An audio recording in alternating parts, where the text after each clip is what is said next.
നിങ്ങളുടെ ഇഷ്ട പരമ്പരകൾ എക്സ്ക്ലൂസീവായി സൺ നെക്സ്റ്റ് ആപ്പിലൂടെ തികച്ചും ഫ്രീ ആയി ഇപ്പോഴേ ആപ്പ് ഡൗൺലോഡ് ചെയ്യൂ. ശ്രുതിമോളുടെ കാര്യങ്ങളൊക്കെ ദേവിക്ക് അറിയാലോ. അറിയാം ഡോക്ടർ. ഡോക്ടർ വിഷമിക്കണ്ട. എന്നെ കൊണ്ട് പറ്റുന്ന പോലെ ഞാൻ ശ്രുതിമോളെ നോക്കിക്കോളാം. സത്യം പറഞ്ഞ ഇപ്പോഴാണ് ഞാനൊന്ന് റിലാക്സ്ഡ് ആയത്. ഇതുവരെ ടെൻഷനായിരുന്നു.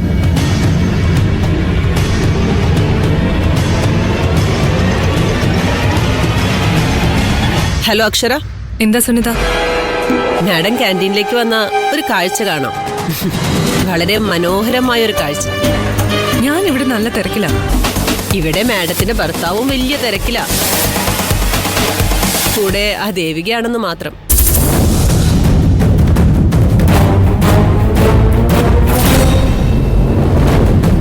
ശ്രുതിമോളെയും കൂട്ടി മാഡത്തിന്റെ ഹസ്ബൻഡ് ക്യാൻറ്റീനിൽ ദേവികയും കൂട്ടി ചായ കുടിച്ചോണ്ടിരിക്കുക. ഇത് മിക്കവാറും മാഡത്തിന് നല്ല പണിയാവും. മോള് എന്റെ കൂടെ വരുന്നോ? കുറച്ചു നേരം ആന്റിയുടെ കൂടെ ഇരിക്കാം. ഞാൻ റെഡി. ഡോക്ടർ, കുറച്ചു നേരം ശ്രുതിമോളെ ഞാൻ കൊണ്ടുപോട്ടെ. അപ്പൊ ഇപ്പൊ തന്നെ ജോയിൻ ചെയ്യാണോ? അങ്ങനെ കരുതിയാലും കുഴപ്പമൊന്നുമില്ല. മോള് വാ.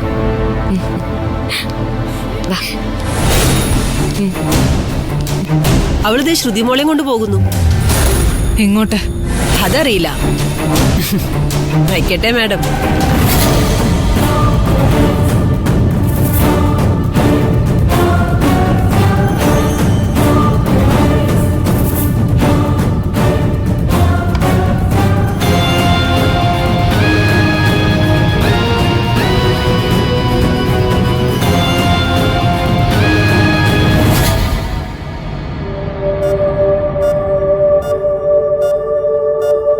അങ്കിളേ,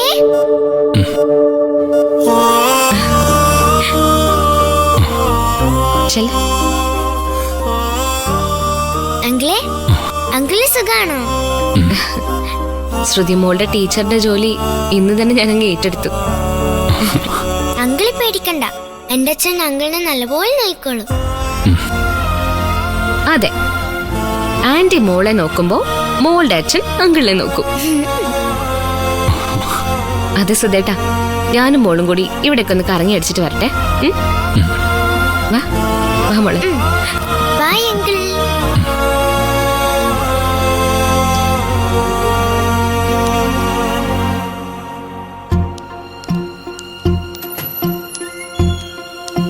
ആഹാ, ഇതാരാ ഇത്? മോളെപ്പോഴാ വന്നേ? മോളിപ്പോ വന്നതേ ഉള്ളൂ. അങ്കിളെ, ആന്റി ഇനി എന്റെ ടീച്ചർ. അതെ അച്ഛാ, മറ്റൊരു ജോലി കിട്ടും വരെ ഞാൻ ശ്രുതിമോളുടെ ടീച്ചറുടെ ജോലി ഏറ്റെടുത്തു. ആഹാ, അതേതായാലും നന്നായി മോളെ. മോളെ, ഇത്രയും നല്ലൊരു ടീച്ചറിനെ മോക്ക് വേറെ കിട്ടത്തില്ല, അത് ഉറപ്പാ. ആ മോളെ, ഇന്ന് പകല് മുഴുവൻ ഞാനും വിട്ടിരുന്നു.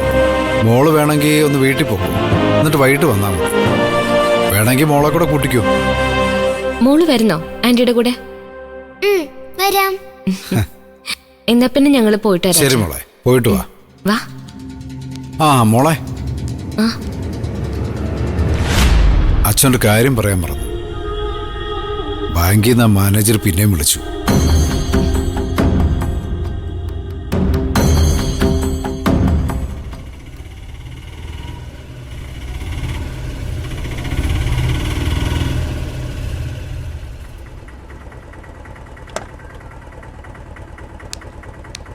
പതുക്കെ സൂക്ഷിച്ചു.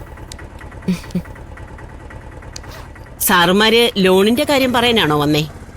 ഞങ്ങള് ദേവികയെ ഒന്ന് കാണാനായിട്ടാ പ്രധാനമായിട്ടും വന്നത്. അത് നിങ്ങൾക്കും കൂടി പ്രയോജനമുള്ള ഒരു കാര്യമാണ്.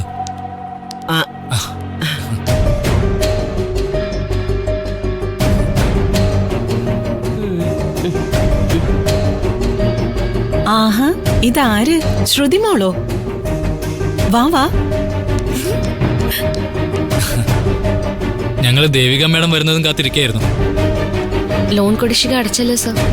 അതല്ല, ഞാൻ നേരിട്ട് കാര്യം പറയാം. ദേവിക മേഡം വീട് വിറ്റുമല്ലേ? ഞങ്ങളെങ്ങനെ അറിഞ്ഞു എന്നാവും. അതൊക്കെ അറിയും. ഹസ്ബൻഡിന്റെ ട്രീറ്റ്മെന്റിന്റെ ആവശ്യം കഴിഞ്ഞ് നല്ലൊരു തുക എന്തായാലും ദേവിക മേഡത്തിന്റെ കയ്യിൽ ബാക്കിയുണ്ടാവും.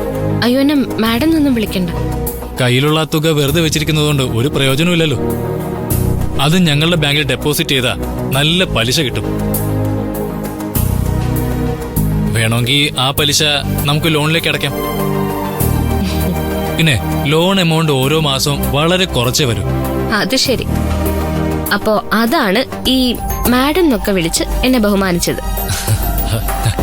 ലോൺ എടുത്തവരോട് ഒരു പെരുമാറ്റം, കുടിശ്ശികയുള്ളവരോട് വേറൊരു തരം പെരുമാറ്റം.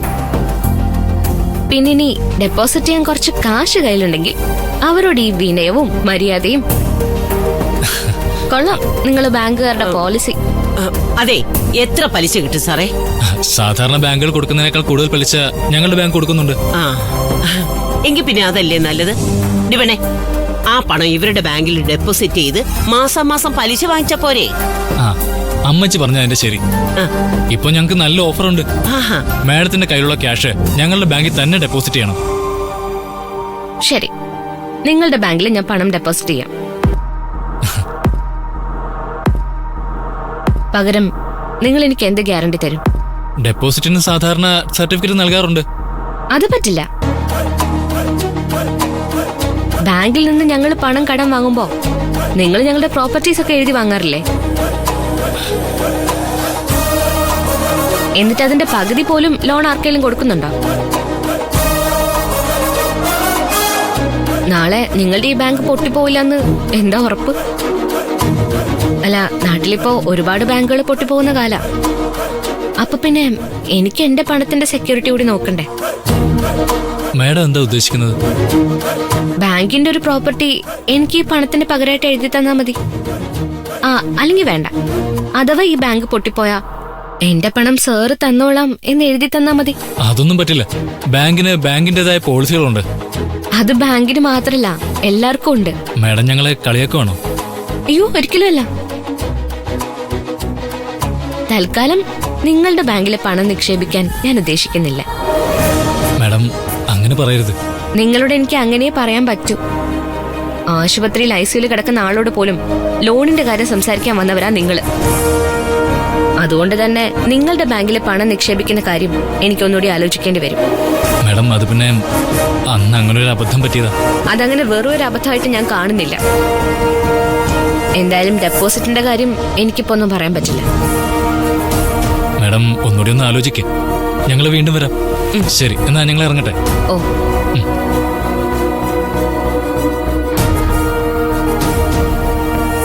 നീ എന്തു മണ്ടത്തരാടി പെണ്ണെ കാണിച്ചത്?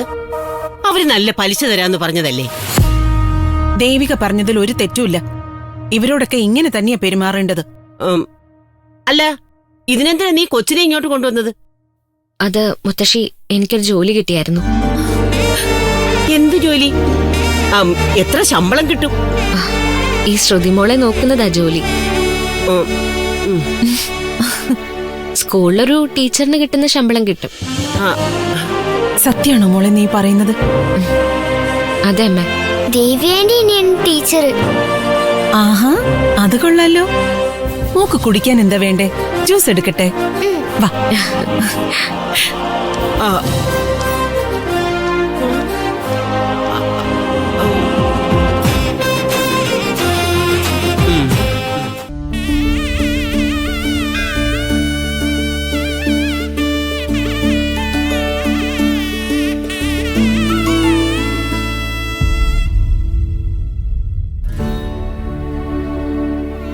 എന്റെ സങ്കടം പറയാൻ എനിക്ക് വേറെ ആരുമില്ല. എല്ലാം ദേവിക്ക് അറിയാലോ. രക്ഷിക്കണം. എന്റെ ദേവി, എന്റെ മോനെ ഒരു കുഴപ്പവും കൂടാതെ തിരിച്ചു തന്നേക്കണേ.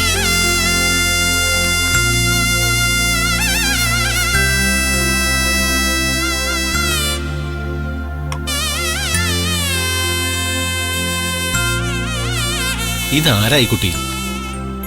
മുമ്പ് നിങ്ങളവിടെ കണ്ടിട്ടില്ലല്ലോ.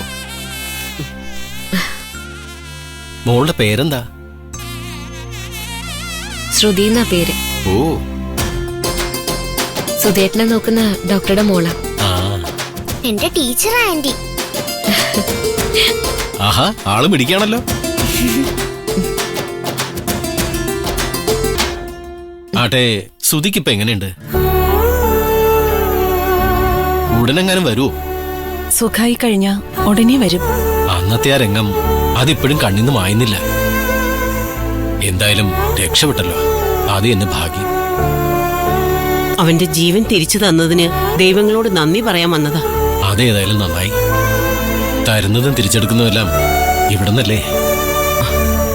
മനസ്സുരുക്കി പ്രാർത്ഥിച്ചോളൂ, ദേവി അനുഗ്രഹിക്കും.